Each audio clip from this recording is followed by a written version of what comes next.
दिल्ली में जारी AI summit के दौरान एक निजी यूनिवर्सिटी के रोबोट को लेकर किए गए दावे पर विवाद हुआ।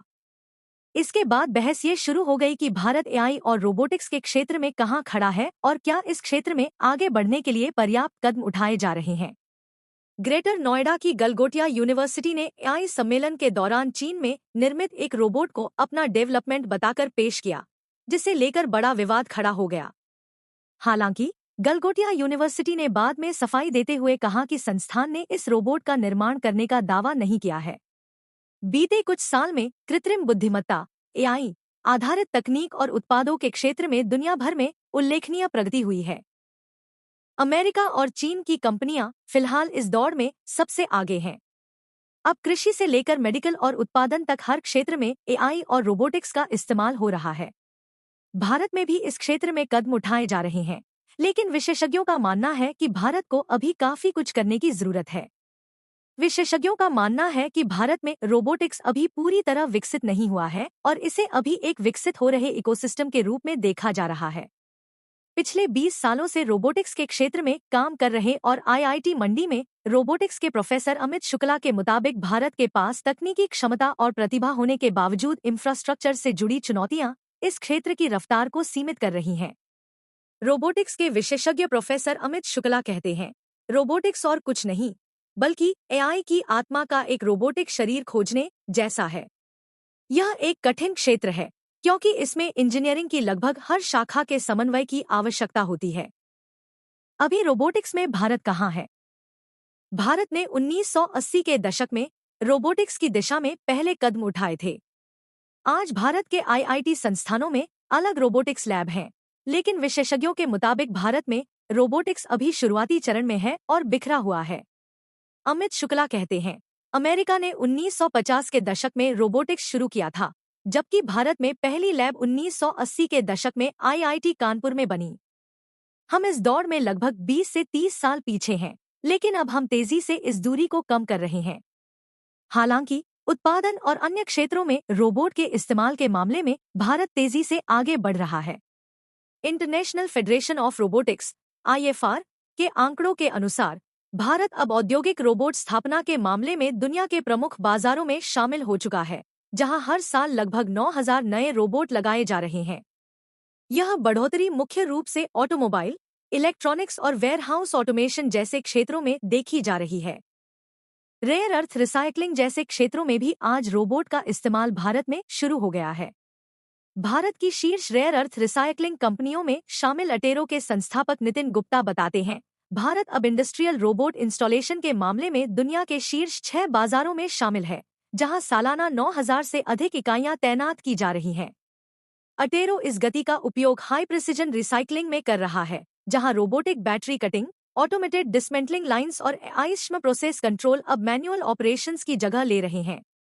नितिन गुप्ता के मुताबिक इस बदलाव ने मुख्य वर्कफ्लो में उत्पादन क्षमता को 50 से 60% तक बेहतर बना दिया है। साथ ही high voltage lithium ion battery को संभालने में सुरक्षा को भी काफी मजबूत किया है। नितिन गुप्ता कहते हैं, हमारी रुड़की सुविधा में मैक्ट्रॉनिक कटिंग सिस्टम और इंटेलिजेंट मटेरियल हैंडलिंग जटिल वेस्ट स्ट्रीम्स में निरंतरता और ट्रेसेबिलिटी लाते हैं। जैसे जैसे ईवी निर्माण का विस्तार होगा, औद्योगिक स्तर पर महत्वपूर्ण सामग्रियों की विश्वसनीय और उच्च क्षमता वाली रिकवरी प्राप्त करने में रोबोटिक्स की केंद्रीय भूमिका होगी। हालांकि विशेषज्ञ यह भी मान रहे हैं कि रोबोटिक्स के मामले में आत्मनिर्भरता हासिल करने के लिए भारत को अभी लंबा रास्ता तय करना होगा। प्रति 10,000 कर्मचारियों पर रोबोट की संख्या के मामले में भारत अभी चीन, दक्षिण कोरिया और जर्मनी जैसे देशों से काफी पीछे है। भारत एआई, सॉफ्टवेयर डेवलपमेंट और रोबोट्स को ट्रेन करने के मामले में तो आगे बढ़ रहा है, लेकिन अभी भी रोबोट के निर्माण में जरूरी उपकरणों के लिए बाहरी देशों पर निर्भर है। प्रोफेसर अमित शुक्ला कहते हैं, भारत के लिए सबसे बड़ी चुनौती एक मैन्युफैक्चरिंग इकोसिस्टम की कमी है। हम आज भी मोटर्स, कंट्रोलर, चिप्स और सेंसर्स के लिए चीन पर निर्भर हैं। विशेषज्ञ मानते हैं कि भारत में रोबोट उत्पादन इकोसिस्टम विकसित करने में सबसे बड़ी चुनौती संस्थानों की कमी है। प्रोफेसर शुक्ला कहते हैं, चीन के एक विश्वविद्यालय का बजट भारत के सभी आईआईटी के संयुक्त बजट से 5 गुना अधिक हो सकता है, जो संसाधनों के भारी अंतर को दर्शाता है। इसका एक बड़ा कारण निजी निवेश की कमी भी है। प्रोफेसर अमित शुक्ला कहते हैं, हमें अपनी गरीबी की मानसिकता और नौकरशाही से बाहर निकलना होगा। अमेरिका में जोखिम उठाने वाली पूंजी बहुत अधिक है। वहां 10% सफलता की संभावना पर भी फंडिंग मिल जाती है, जबकि भारत में निवेशक अक्सर 200% गारंटी की तलाश करते हैं। प्रोफेसर शुक्ला ने रोबोटिक्स के क्षेत्र में एक स्टार्टअप भी शुरू किया है। उन्हें सरकारी स्तर पर तो समर्थन मिल रहा है, लेकिन अभी भी निजी निवेश की कमी है। प्रोफेसर शुक्ला कहते हैं, भारत में अगर आप आईटी, एआई या सॉफ्टवेयर के क्षेत्र में स्टार्टअप लाते हैं तो निवेश की संभावना अधिक होती है, क्योंकि इन क्षेत्रों में जोखिम कम है। लेकिन रोबोटिक्स के क्षेत्र में जोखिम बहुत अधिक है। ऐसे में निवेशक भारी पूंजी लगाने में झिझक रहे हैं। भारत में कहाँ हो रहा है काम? भारत में रोबोटिक्स रिसर्च और इनोवेशन का नेतृत्व मुख्यतः आईआईटी जैसे शीर्ष तकनीकी संस्थान और तेजी से उभरते स्टार्टअप्स कर रहे हैं। आईआईटी मद्रास, आईआईटी दिल्ली और आईआईटी कानपुर जैसे संस्थानों में रोबोटिक्स के लिए समर्पित रिसर्च लैब और सेंटर ऑफ एक्सीलेंस स्थापित है, जहां underwater robotics, drone, mobile robot और औद्योगिक ऑटोमेशन पर काम हो रहा है।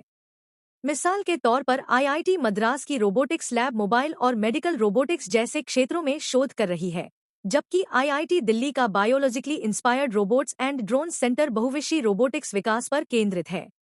दूसरी ओर एडवर्ब, ग्रेओरेंज, अति मोटर्स, जेनरोबोटिक्स और सिस्टमेटिक्स जैसे भारतीय स्टार्टअप्स वेयरहाउस ऑटोमेशन, स्वायत्त मोबाइल रोबोट और औद्योगिक रोबोटिक्स में अग्रणी बनकर उभरे हैं और वैश्विक बाजार में भी अपनी पहचान बना रहे हैं।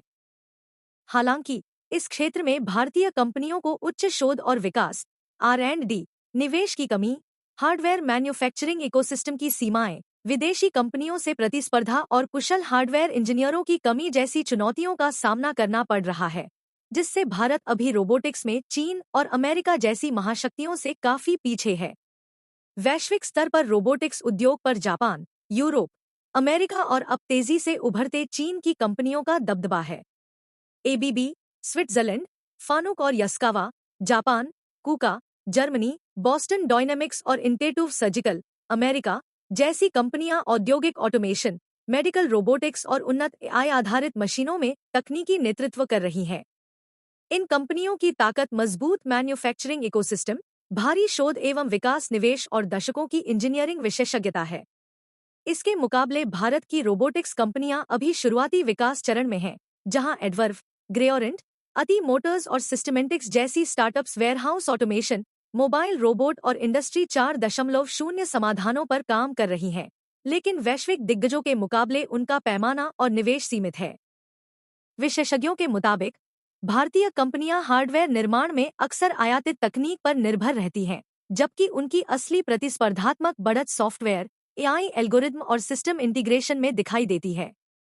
इसलिए वैश्विक तुलना में भारत अभी रोबोटिक्स का अग्रणी निर्माता नहीं, बल्कि तेजी से उभरता हुआ खिलाड़ी माना जाता है, जो सही निवेश और नीति समर्थन मिलने पर आने वाले सालों में अपनी स्थिति मजबूत कर सकता है। प्रोफेसर अमित शुक्ला कहते हैं, हमें अपनी क्षमताओं का ईमानदार मूल्यांकन करना चाहिए। यह सच है कि भारत ज्यादातर हार्डवेयर बाहर से खरीदता है। हमारी असली ताकत एआई एप्लीकेशन, सॉफ्टवेयर और इंटेलिजेंस बनाने में है, और हमें उसी पर ध्यान केंद्रित करना चाहिए, बजाय उन चीजों का श्रेय लेने के जो हमने नहीं बनाई। सरकार क्या कदम उठा रही है? वैश्विक महाशक्तियों के मुकाबले भले ही भारत अभी एआई और रोबोटिक्स के क्षेत्र में पीछे हो, लेकिन हाल के सालों में भारत सरकार ने इस दिशा में आगे बढ़ने के लिए कई नीतिगत प्रयास किए हैं। भारत सरकार ने रोबोटिक्स और आर्टिफिशियल इंटेलिजेंस एआई को रणनीतिक तकनीक के रूप में देखते हुए कई नीतिगत पहल की है, जिनका उद्देश्य भारत को वैश्विक तकनीकी प्रतिस्पर्धा में आगे लाना है। नीति आयोग द्वारा जारी national strategy for artificial intelligence AI for all दस्तावेज में एआई को आर्थिक विकास और सामाजिक परिवर्तन का प्रमुख साधन बताते हुए स्वास्थ्य, कृषि, शिक्षा, स्मार्ट शहर और मोबिलिटी जैसे 5 प्राथमिक क्षेत्रों की पहचान की गई थी। सरकार ने इंडिया एआई मिशन शुरू किया, जिसका लक्ष्य देश में computing infrastructure, data platform, skilling और स्वदेशी एआई मॉडल विकास को बढ़ावा देना है, ताकि एआई संप्रभुता और तकनीकी आत्मनिर्भरता हासिल की जा सके। पीआईबी में दी गई जानकारी के मुताबिक केंद्र सरकार ने साल 2024 में इंडिया एआई मिशन के लिए लगभग 10,372 करोड़ रुपए का कुल बजट दिया है, जो देश में AI computing infrastructure, data platform और रिसर्च इकोसिस्टम को मजबूत करने की दिशा में सबसे बड़ा कदम है। ये बजट 5 सालों के लिए है। इसके अलावा AI centre of excellence, super computing mission और सेमीकंडक्टर मिशन जैसी योजनाओं के जरिए तकनीकी आत्मनिर्भरता बढ़ाने की कोशिश की जा रही है। हालांकि तुलना करें तो अमेरिका में संघीय स्तर पर ही गैर रक्षा एआई अनुसंधान पर सालाना लगभग 3.3 अरब डॉलर का निवेश किया जा रहा है, जबकि निजी क्षेत्र का निवेश इससे कई गुना अधिक है। वहीं चीन ने राज्य प्रेरित औद्योगिक नीति के तहत बड़े पैमाने पर शोध एवं विकास निवेश बढ़ाया है और कई रिपोर्टों के अनुसार उसका कुल शोध खर्च अमेरिका के बराबर या उससे आगे निकलने की दिशा में है, जिससे एआई और रोबोटिक्स में तेज प्रगति संभव हुई है। विश्लेषकों के मुताबिक इस संदर्भ में देखा जाए तो भारत की रणनीति अभी टारगेटेड और सीमित संसाधनों वाली मानी जाती है, जहां फोकस बड़े पैमाने की हार्डवेयर प्रतिस्पर्धा के बजाय एआई एप्लीकेशन, डिजिटल इंफ्रास्ट्रक्चर और स्टार्टअप इकोसिस्टम पर अधिक दिखाई देता है। प्रोफेसर अमित शुक्ला कहते हैं, मैं भारत में रोबोटिक्स और एआई के भविष्य को लेकर बहुत आशावादी हूं। सरकार ने स्टार्टअप इंडिया जैसी पहलों के माध्यम से माहौल बदला है, जिससे अब रिसर्च केवल पब्लिकेशन तक सीमित नहीं है, बल्कि प्रोडक्ट बनाने पर जोर दिया जा रहा है। अब हमारी कार्यक्षमता को चीन और अमेरिका के बराबर कुशल बनाने की जरूरत है। हालांकि प्रोफेसर अमित शुक्ला इस बात पर भी जोर देते हैं कि भारत को बड़े पैमाने पर लोगों को प्रशिक्षित करने की भी जरूरत है। वो कहते हैं, जब तक हम बड़े पैमाने पर जनशक्ति, मैनपावर को प्रशिक्षित नहीं करेंगे, हम चीन और अमेरिका के स्तर तक नहीं पहुंच पाएंगे। केवल डिग्री देना काफी नहीं है, हमें वास्तविक लैब और विशेषज्ञ फैकल्टी की आवश्यकता है।